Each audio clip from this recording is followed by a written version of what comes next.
The morning sun had barely crested the acacia trees when David Reeves spotted something unusual near the dry riverbed. At 47 years old, with 22 years as a senior ranger in the Serengeti, he thought he had seen everything. Orphaned elephants, injured cheetahs, lions caught in snares. Nothing surprised him anymore.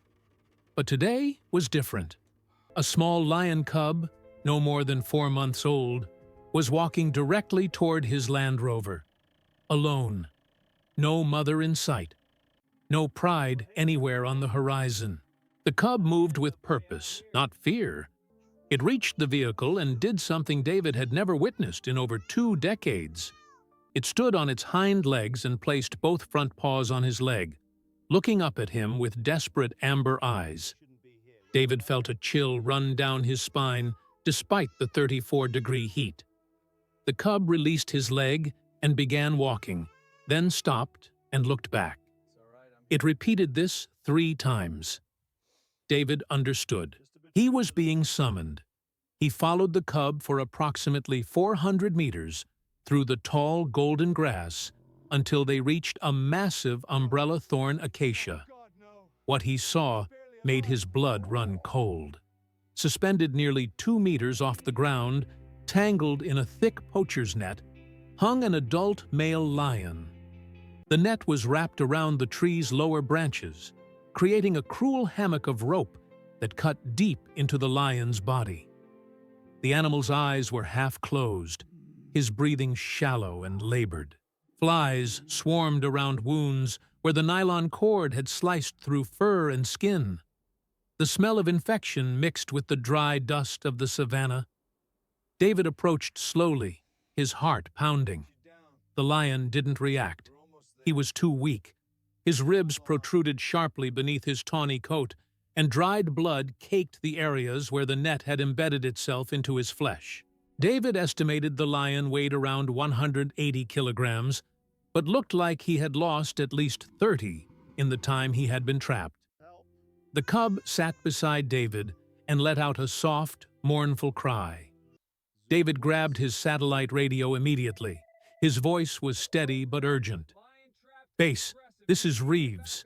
I have a code red at grid reference November 7. Adult male lion suspended in a poacher's net, critical condition. I need the veterinary team and rescue equipment. Estimated weight 180 kilos. He's been here at least 72 hours, maybe more." The radio crackled. "Copy that, David. Dr. Amara and the team are 50 minutes out. Hold position." 50 minutes. In the savannah, that was a lifetime. David pulled his binoculars and scanned the perimeter. His stomach dropped. Approximately 600 meters to the east, a clan of spotted hyenas was moving through the grass. 8, maybe 9 individuals. They hadn't detected him yet, but it was only a matter of time. The scent of the dying lion would reach them soon. He looked at the cub, then at the father hanging helplessly above. He had to understand how this happened. 3 days earlier, the pride had been hunting near this very area. It was a coordinated effort led by the alpha female, the cub's mother, while the male patrolled the perimeter to protect the young ones. The cub had wandered too close to the acacia, curious about a weaver bird nest hanging from the lower branches. That's when the cobra struck. It emerged from the base of the tree, hood flared, ready to attack the small cub. The father reacted on pure instinct. He charged forward, roaring, positioning himself between his son and the snake. The cobra retreated into the grass, but the damage was already done. In his desperate lunge, the lion had crashed directly into the concealed poacher's net. The trap was designed for large antelope, rigged to spring upward when triggered. The lion's momentum carried him into the nylon mesh, and within seconds, the counterweight system hoisted him off the ground. He thrashed violently for hours. Each movement only tightened the net's grip. The ropes cut deeper into his shoulders, his neck, his hindquarters. By the second day, he had stopped struggling. By the third day, he had stopped hoping. The pride had tried to help. The alpha female leaped at the net repeatedly, her claws tearing at the ropes, but unable to cut through. The other lionesses circled helplessly below, but they couldn't reach him.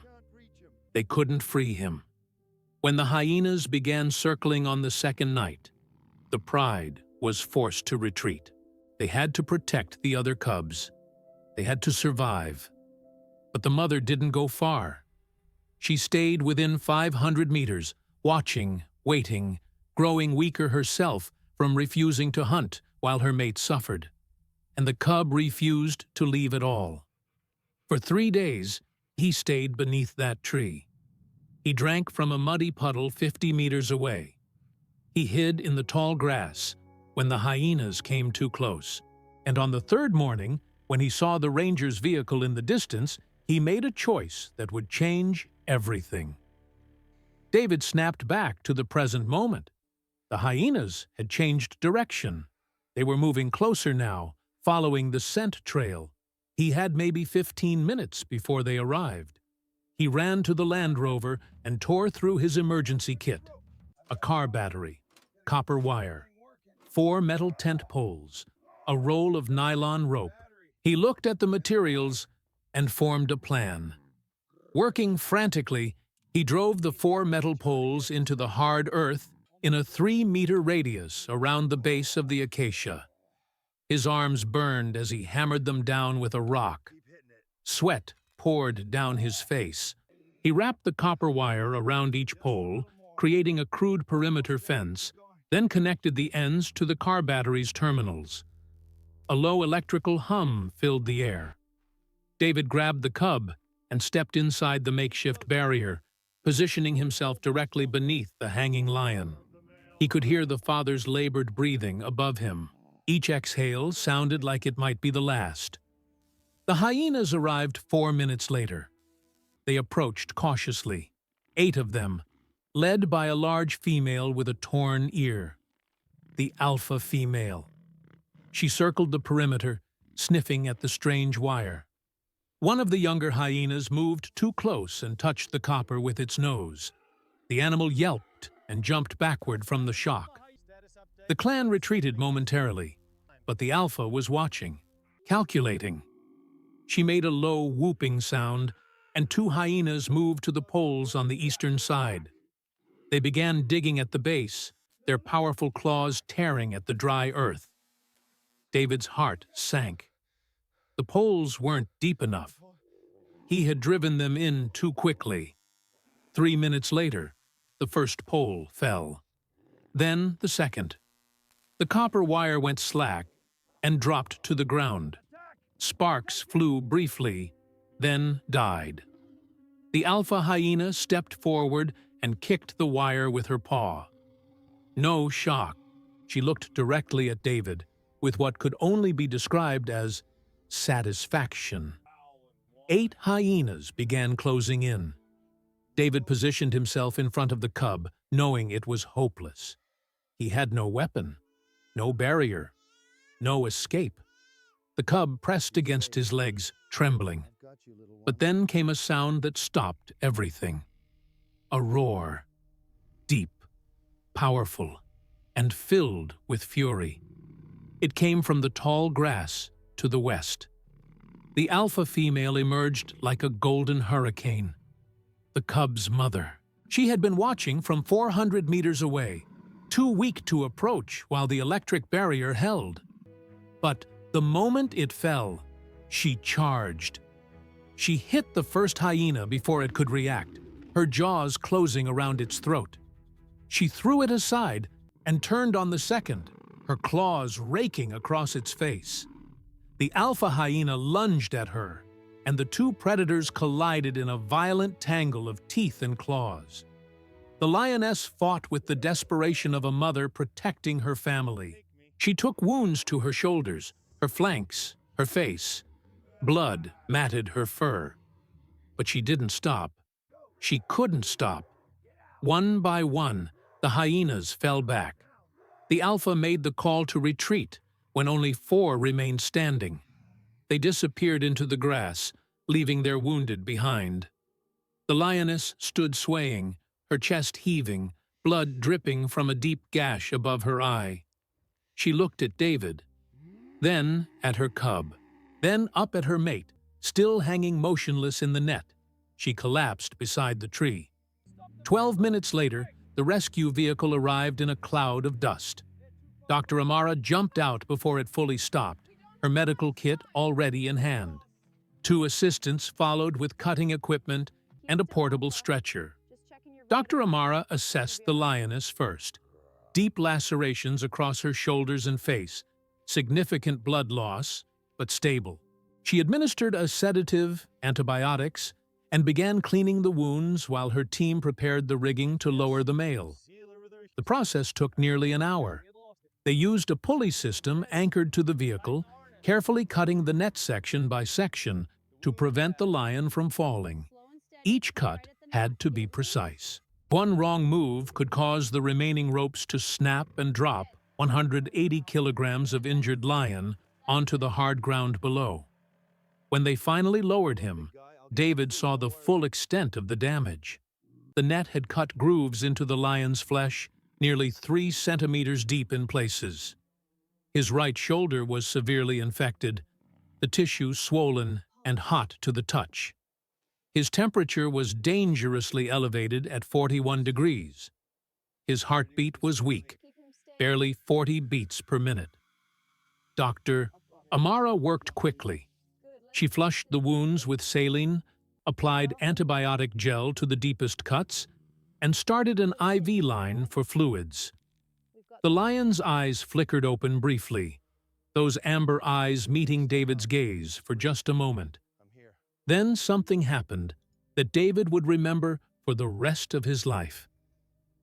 The cub walked slowly to his father's head and lay down beside him, pressing his small body against the massive muzzle. The lioness, despite her own wounds, dragged herself the 3 meters to her mate's side and placed her head on his chest. The family was together. There was no sound except the wind through the acacia branches. Dr. Amara paused her work, her eyes glistening. Even the assistants stood frozen, witnessing something that transcended medicine or science. 2 months later, David returned to that same area of the Serengeti for a routine patrol. He stopped the Land Rover near a waterhole and raised his binoculars. There, in the golden afternoon light, a pride of lions rested beneath an umbrella thorn acacia. The male lay in the center, a visible scar pattern across his shoulders, where the net had once cut so deep. Beside him, the alpha female groomed a growing cub who was now nearly twice the size he had been that terrible morning.